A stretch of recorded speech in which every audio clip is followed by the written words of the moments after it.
Hello students, आज से हम लोग करंट अफेयर्स के वीडियोस स्टार्ट करने जा रहे हैं एंड ये वीडियोस आरओ एआरओ और यूपी पीसीएस प्रीलिम्स 2025 दोनों के लिए इक्वली इंपॉर्टेंट होंगे as well as BPSC exams के लिए भी ये इंपॉर्टेंट वीडियोस होंगे।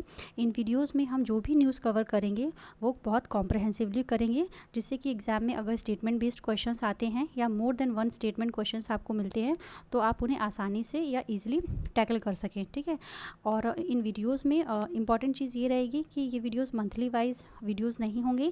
इन वीडियोस में हम लोग जो भी न्यूज़ कवर करेंगे वो बस इंपॉर्टेंट न्यूज़ होंगी। ठीक है, तो चलिए स्टार्ट करते हैं हमारा वीडियो। तो चलिए देखते हैं हमारी पहली important news, that is waves summit 2025।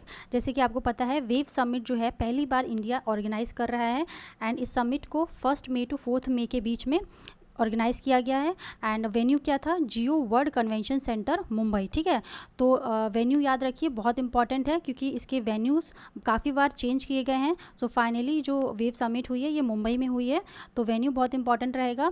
Next is कि इसको ऑर्गेनाइज़ किसने किया है, ministry of information and broadcasting के द्वारा इसको ऑर्गेनाइज़ किया गया। ठीक है, तो ये भी इंपॉर्टेंट पॉइंट है कि इसको ऑर्गेनाइज़ किया है ministry of information and broadcasting ने। ठीक है, नेक्स्ट इज़ कि इसको इनॉग्रेट किसने किया है इस समिट को। तो जैसे कि आपको पता है कि पीसीएस के पेपर में आरओ यारो में किस मिनिस्टर ने इनॉग्रेट किया है कोई भी समिट या कॉन्फ्रेंस पूछा जाता है, तो यहाँ पे देखते हैं प्राइम मिनिस्टर नरेंद्र मोदी जी ने इसको इनॉग्रेट किया है। एंड इसमें इसका एम क्या था समिट का, to position India as a global hub for media entertainment and creative innovation. ठीक है, तो ये इस समिट का मेन एम था। नेक्स्ट इज कि इस समिट में एक Indian Institute of Creative Technology को बनाने की बात कही गई एंड ये जो इंस्टीट्यूट होगा ये मुंबई में बनाया जाएगा। ठीक है, तो इसका भी वेन्यू देख लीजिएगा कि Indian Institute of Creative technology कहाँ पे बनाया जाएगा, मुंबई में। एंड इसको बनाने के लिए ministry of information and broadcasting, FICCI और सीआईआई तीनों ही सहयोग करेंगे। ठीक है, आगे देखते हैं। वेव समिट के दौरान एक कॉन्सेप्ट बहुत चर्चा में रहा, वो था ऑरेंज इकोनॉमी। ठीक है, तो देखते हैं ऑरेंज इकोनॉमी क्या होता है। इसको हम लोग क्रिएटिव इकोनॉमी भी कहते हैं and it refers to the sector of the economy जो कि बेस्ड होता है क्रिएटिविटी पे, कल्चर पे एंड आर्ट्स के ऊपर। ठीक है, इसको पॉपुलराइज किया गया है 2013 में इंटर अमेरिकन डेवलपमेंट बैंक की एक रिपोर्ट जिसका नाम था द ऑरेंज इकोनॉमी। ठीक है, तो बस याद रखिएगा कि इस ऑरेंज इकोनॉमी का जो कॉन्सेप्ट है वो 2013 में पॉपुलराइज हुआ है आईडीबी की report the orange economy and infinite opportunity के द्वारा। ठीक है, अब देखते हैं कि ऑरेंज इकोनॉमी में कौन कौन से सेक्टर्स आते हैं। तो इसमें देखिए आर्ट्स है, ठीक है, परफॉर्मिंग आर्ट्स जैसे कि थिएटर हो गया, डांस हो गया, फैशन, टीवी, फिल्म इंडस्ट्री, ठीक है, radio, art, craft, culture, heritage, gaming, ये सारी चीज़ें जो हैं वो ऑरेंज इकोनॉमी में आती हैं। ठीक है, अब देखते हैं कि वेव समिट का एक जो मेन यहाँ पे रिजल्ट निकल के आया है वो है वेव्स डिक्लेरेशन। ठीक है, तो वेव्स डिक्लेरेशन जो है वो साइन किया गया है 77 कंट्रीज़ के द्वारा। ठीक है, तो वेव समिट में वेव्स डिक्लेरेशन साइन किया गया है by the representatives from 27 countries के द्वारा। ठीक है, एंड इसमें एक खास बात ये रही कि इसमें एक भारत पवेलियन भी दर्शाया गया है। भारत पवेलियन में बेसिकली 4 एक्सपीरियंशियल जोन्स थे जो कि श्रुति, कृति, दृष्टि और क्रिएटर्स लीप इनके ऊपर बेस्ड थे। ठीक है, एंड इस भारत पवेलियन का जो थीम था वो था कला to code. Next important thing is that कि इसमें एक क्रिएटिव इकोनॉमी फंड को बनाने की बात कहेगी जो कि $1 बिलियन का इसमें टोटल एलोकेशन होगा। ठीक है, तो $1 बिलियन का एक क्रिएटिव इकोनॉमिक फंड भी बनाया जाएगा। सो इस तरीके से हमने देखा वेव समिट को। ठीक है, तो ये बहुत इंपॉर्टेंट न्यूज़ है, इसको आप लोग अच्छे से करके जाइएगा।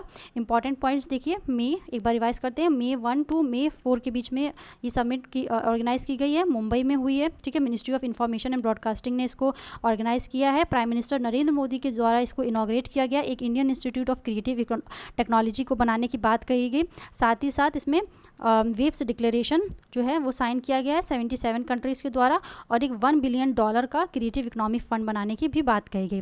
तो चलिए देखते हैं हमारी next news. Next news is prime minister Modi inaugurates Vizhinjam international sea port. ठीक है, तो ये न्यूज़ भी बहुत ज़्यादा इंपॉर्टेंट है क्योंकि ये जो विजिंजम इंटरनेशनल सी पोर्ट है ये इंडिया का पहला ग्रीन फील्ड पोर्ट प्रोजेक्ट है। ठीक है, तो चलिए न्यूज़ को कॉम्प्रहेंसिवली कवर करते हैं। देखते हैं प्राइम मिनिस्टर नरेंद्र मोदी ने इनॉग्रेट किया। ठीक है, तो यहाँ पे भी देखिए ये जो विजिंजम इंटरनेशनल सी पोर्ट है इसको मोदी जी ने इनॉग्रेट किया है, प्राइम मिनिस्टर मोदी जी ने। एंड जो ये इंटरनेशनल सी पोर्ट है इसको केरला में इनॉग्रेट किया गया, ठीक है। तो लोकेशन याद कर लीजिए कि ये पोर्ट कहाँ पे है, केरला में है। And it's marking a significant milestone in India's maritime infrastructure, ठीक है। तो आपको जैसे कि पता है कि इस समय इंडिया में मैरीटाइम इंफ्रास्ट्रक्चर के ऊपर काफ़ी फोकस किया जा रहा है। एंड इवन जो बजट 2025-26 बजट आया है, इसमें भी एक मैरीटाइम डेवलपमेंट फंड को स्टैब्लिश करने की बात कही गई है with the allocation of 25,000। Next देखते हैं कि ये जो पोर्ट है इसको डेवलप किया गया है पब्लिक प्राइवेट पार्टनरशिप में, ठीक है। यानी इसमें क्या है कि प्राइवेट सेक्टर भी इक्वली इसमें पार्टिसिपेट कर रहा है। एंड इसको design, build, finance, operate and transfer model पे बनाया गया है। It is a first green field port project in India, ठीक है, और initiated by the state government, ठीक है। तो ध्यान रखिएगा, इसको इनिशिएट किया था स्टेट गवर्नमेंट ने, और ये पहला ग्रीन फील्ड पोर्ट प्रोजेक्ट है। और ये कनेक्ट करेगा यूरोप को, पर्शियन गल्फ को और फार ईस्ट को, ठीक है, विद इंडिया। तो यहाँ पे हमने न्यूज़ देखी विजिंजम इंटरनेशनल सी पोर्ट, ठीक है। तो क्या क्या इंपॉर्टेंट पॉइंट्स थे एक बार रिवाइज करेंगे। सबसे पहले तो ये कि इसको प्राइम मिनिस्टर मोदी जी ने इनॉग्रेट किया। कहाँ पे इनॉग्रेट किया है, केरला में इनॉग्रेट किया गया है। एंड इस पोर्ट को पीपीपी मॉडल पे यानी पब्लिक प्राइवेट पार्टनरशिप मॉडल पे डेवलप किया गया है। जिन लोगों को नहीं पता पीपीपी मॉडल क्या होता है, इसमें क्या होता है, गवर्नमेंट प्लस प्राइवेट सेक्टर जो होता है ये दोनों एक साथ काम करते हैं, ठीक। ये पहला ग्रीनफील्ड पोर्ट प्रोजेक्ट है इंडिया का जिसको स्टेट गवर्नमेंट ने इनिशिएट किया है। एंड ये पोर्ट इसलिए इम्पॉर्टेंट है क्योंकि ये इंडिया को यूरोप से, पर्शियन गल्फ से और फार ईस्ट से कनेक्ट करेगा, राइट। तो ये हमारी एक इम्पॉर्टेंट न्यूज़ थी। आगे बढ़ते हैं। Next news is first national mediation conference 2025, ठीक है। तो ये भी इम्पॉर्टेंट न्यूज़ है क्योंकि पहली बार इंडिया में एक नेशनल मीडिएशन कॉन्फ्रेंस जो है वो ऑर्गेनाइज़ किया गया है। इस कॉन्फ्रेंस को 3 मई 2025 को ऑर्गेनाइज़ किया गया है। कहाँ पे, भारत मंडपम, न्यू दिल्ली, ठीक है। तो वेन्यू याद रखिएगा, न्यू दिल्ली में इसको ऑर्गेनाइज़ किया गया है। एंड मोस्ट इंपॉर्टेंट थिंग है कि इसमें इसको इनॉग्रेट किसने किया, प्रेसिडेंट द्रौपदी मुर्मू ने, ठीक है। प्राइम मिनिस्टर अगर आ जाएगा तो वहाँ पे ये गलत हो जाएगा, तो थोड़ा सा ध्यान दीजिएगा। इसको किसने इनॉग्रेट किया है, प्रेसिडेंट ने, द्रौपदी मुर्मू जी ने इनॉग्रेट किया है। And the event is being organised by organise किसने किया इसको, office of the attorney general of India in association with the ministry of law and justice, ठीक है। तो इन दोनों ने मिलकर ही इस कॉन्फ्रेंस को ऑर्गेनाइज किया है।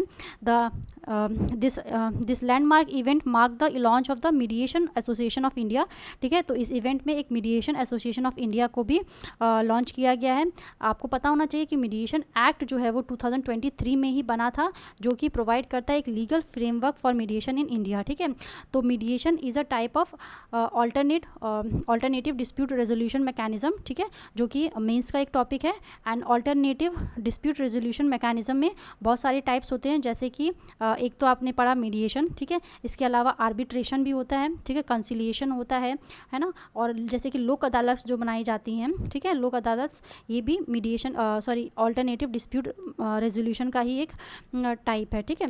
India is a signatory of the Singapore convention on mediation, ठीक है। तो यहाँ पे ये भी ध्यान रखिएगा कि इंडिया सिग्नेटरी है सिंगापुर कन्वेंशन ऑन मीडिएशन का, ठीक।